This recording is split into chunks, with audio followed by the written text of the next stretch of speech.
കാനനമധ്യത്തിൽ 36 ഏക്കറിൽ ശാന്തസ്വരൂപിണിയായി വസിക്കുന്ന മുളഞ്ഞൂർ ഭഗവതി.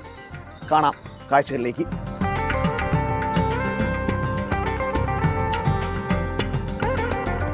ഒറ്റപ്പാലം താലൂക്കിലെ മുളഞ്ഞൂർ എന്ന ഗ്രാമത്തിൽ പ്രകൃതിയുമായി ഇണങ്ങി നിൽക്കുന്ന കാവാണിത്.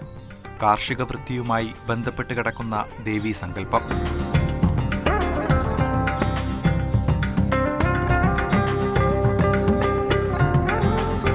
വിളിച്ചാൽ വിളിപ്പുറത്തെത്തുന്ന ദേവിയാണ് മുളഞ്ഞൂർ ഭഗവതി. വനദുർഗയാണ് ഉപാസനാമൂർത്തി. കാവിൻ്റെ മുഖം പടിഞ്ഞാറോട്ടാണ്. കാവിൻ്റെ തെക്ക് പടിഞ്ഞാറേ മൂലയ്ക്കായി കൂനിയമ്മ എന്നൊരു ഭഗവതി കൂടി കുടികൊള്ളുന്നു.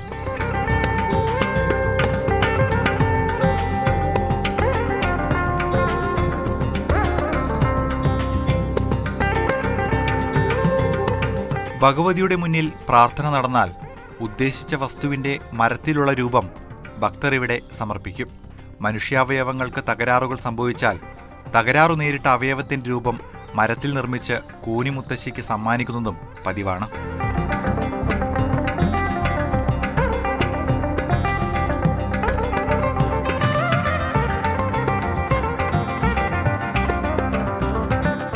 കുംഭനാളിലെ അശ്വതി നാളിലാണ് ഇവിടെ വേല മഹോത്സവം. ഭരണിവേല നാളിൽ ക്ഷേത്രപരിസരത്ത് ഭക്തർ അപ്പവും പായസവും വെച്ച് സ്വയം നിവേദിക്കും.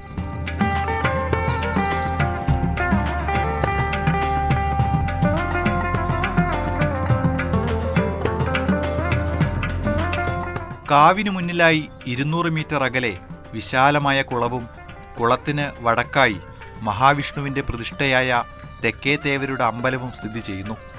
തീർത്തും പ്രകൃതിരമണീയമായ സ്ഥലത്ത് സ്ഥിതി ചെയ്യുന്നത് കൊണ്ട് തന്നെ ഒട്ടേറെ സിനിമാ ഷൂട്ടിങ്ങുകൾക്ക് ഈ കാവും പരിസരവും വേദിയായിട്ടുണ്ട്.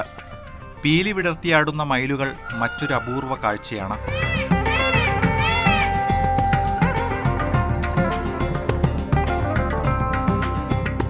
ലക്കിടിമംഗലത്ത് നിന്ന് മുരുക്കുംപറ്റ റോഡിൽ പാതക്കടവ് സെന്ററിൽ നിന്ന് മുകളിലേക്ക് പോയാൽ വിശാലമായ വനമേഖല ദൃശ്യമാകും.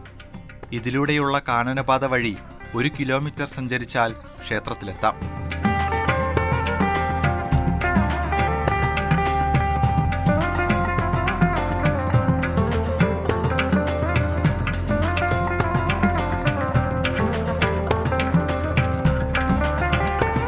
ക്ഷേത്രത്തിന് മുന്നിലെ ഈ കുളവും ഈ പത്തായപ്പുരയും ഈ കാനനപാതകളും എല്ലാം ഒരു അപൂർവ കാഴ്ചയാണ്.